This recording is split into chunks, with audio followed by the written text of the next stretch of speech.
കഴിഞ്ഞ ദിവസം നിങ്ങളൊക്കെ ശ്രദ്ധിച്ചിട്ടുണ്ടാകും, ഇൻസ്റ്റാഗ്രാം അക്കൗണ്ടിലേക്ക് ഫോളോവേഴ്സിനെ കൂട്ടാൻ വേണ്ടി കുറേ ആളുകൾ അവരുടെ അക്കൗണ്ട് ഫോളോ ചെയ്യാനും അതിനുശേഷം അൺഫോളോ ചെയ്യാനും കമൻറ്റ് ബോക്സിൽ പേസ്റ്റ് ചെയ്യാനും അങ്ങനെയൊക്കെ പറഞ്ഞിട്ട് കുറേ ആളുകൾ ഫോളോവേഴ്സിനെ വർദ്ധിപ്പിക്കുന്നതിനെക്കുറിച്ച് ഒരു വീഡിയോ ചെയ്ത് നിങ്ങളൊക്കെ ശ്രദ്ധിച്ചിട്ടുണ്ടാകും. എന്നാൽ പണി കിട്ടി തുടങ്ങിയിട്ടുണ്ട്.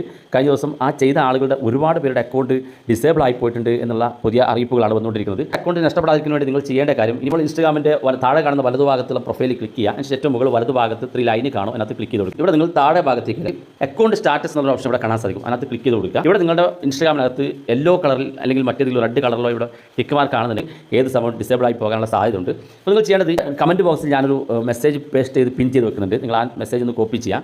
അതിനുശേഷം നിങ്ങൾ ഇൻസ്റ്റാഗ്രാമിൻ്റെ ഈ സെറ്റിംഗ്സ് ഭാഗത്തേക്ക് വന്നാൽ ഇവിടെ ഹെൽപ്പ് എന്ന് കാണാൻ സാധിക്കും. അവിടെ കാണുന്ന ഭാഗത്ത് ഗെറ്റ് സപ്പോർട്ട് എന്നുള്ള ഭാഗത്ത് ക്ലിക്ക് ചെയ്ത് കൊടുക്കുക. അതിനുശേഷം നിങ്ങൾക്ക് കമൻറ്റ് ബോക്സിൽ ഞാൻ പിൻ ചെയ്ത് വെച്ചിരിക്കുന്ന ആ ഒരു മെസ്സേജ് നിങ്ങൾ കോപ്പി ചെയ്യുക. എന്നിട്ട് നിങ്ങൾക്ക് വേണ്ട മാറ്റങ്ങൾ വരുത്തുക. നിങ്ങളുടെ പേര്, നിങ്ങളുടെ അക്കൗണ്ടിൻ്റെ പേര്, നിങ്ങളുടെ അക്കൗണ്ടിൻ്റെ യൂസർ നെയിം ഒക്കെ കൃത്യമായി എഡിറ്റ് ചെയ്യുക. അതിനുശേഷം ഇവിടെ ഇപ്പോൾ നിലവിൽ അക്കൗണ്ടിനകത്ത് ഒരു ഇഷ്യൂ ഇല്ല എന്നാണ് കാണിക്കുന്നത്. നിങ്ങളുടെ അക്കൗണ്ട് എന്തെങ്കിലും ഇഷ്യൂ ഉണ്ടെങ്കിൽ ഇവിടെ അവരുമായിട്ട് ചാറ്റ് ചെയ്യാനുള്ള ഓപ്ഷൻ ഉണ്ടാകും. നിങ്ങൾ അതിനകത്ത് മെസ്സേജ് ചെയ്ത് കൊടുക്കുക.